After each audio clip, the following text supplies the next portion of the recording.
What is up, guys? Welcome to the random thoughts inside my sack. And this one will be a short video about the bike I purchased very recently. And you already have an idea what this video will be all about. It is to answer the question, is the ADV150 friendly for beginners?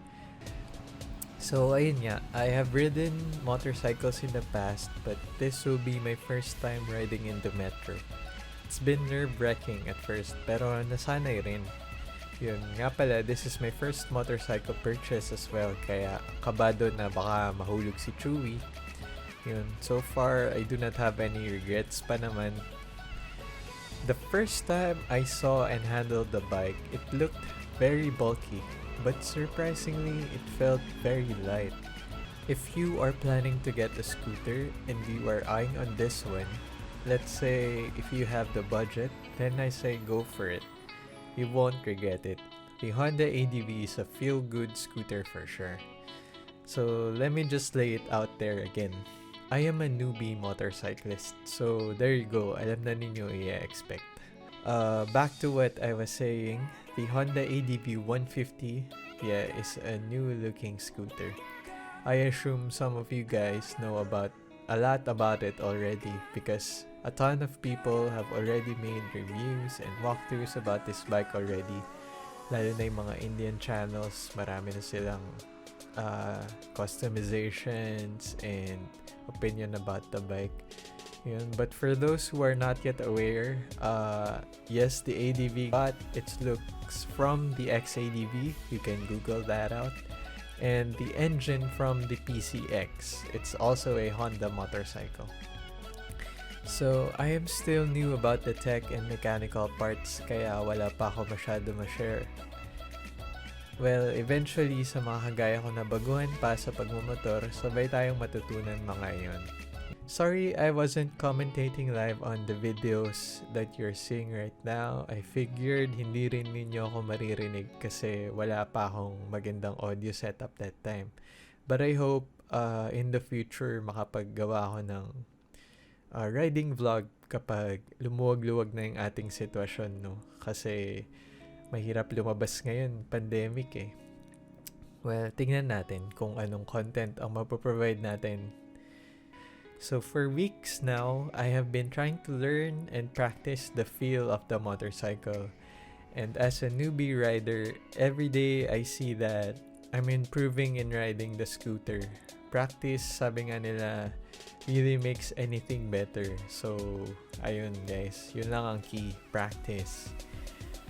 And going back to the question, why I made this video, is the ADV150 friendly for beginners? I have 3 things that I looked into. First is the maneuverability, second is the tech, and third is the safety. So, is it really good for beginners? Well, maneuverability, if you know how to ride a bicycle, then for sure you can ride and balance a motorcycle easily. The ADV is not that hard to maneuver. It looks big, but it really feels like a normal bike. My height is 5 foot 5 inches and my feet aren't really planted on the ground. But since the bike is very light, I do not have a hard time balancing it during stops even if I'm partially tiptoeing. Yun. Second, tech. The ADV is an automatic motorcycle and so ayun nga, yung pag-shift from one gear to the other, it's one less thing to think about. Ayan.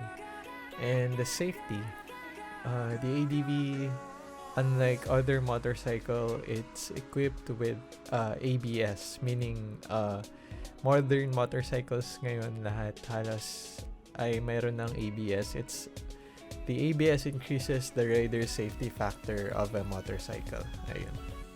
So, ang sagot ko sa question is, yes, the ADV150 is friendly for beginners. Even my manager, who is only 5 feet 2 inches tall, gives it a thumbs up. So, just like other automatic scooters out there, the ADV isn't far different from them. It's just a matter of preference na lang. For me, ang pagpili ng motor ay parang pagpili ng trip mong flavor sa pagkain o inumin. Kanya-kanyang trip lang yan. Basta't masarap para sa'yo, panalo ka dyan. Yun. So what I liked about this motorcycle is its modern, rugged looks. So kung attracted ka sa forma ng ADV150, I say, go for it. That's it for this time, guys. Thank you so much for tuning in to my video. Please don't forget to leave a comment, like, and subscribe if you haven't already. And until the next video, see you. Bye.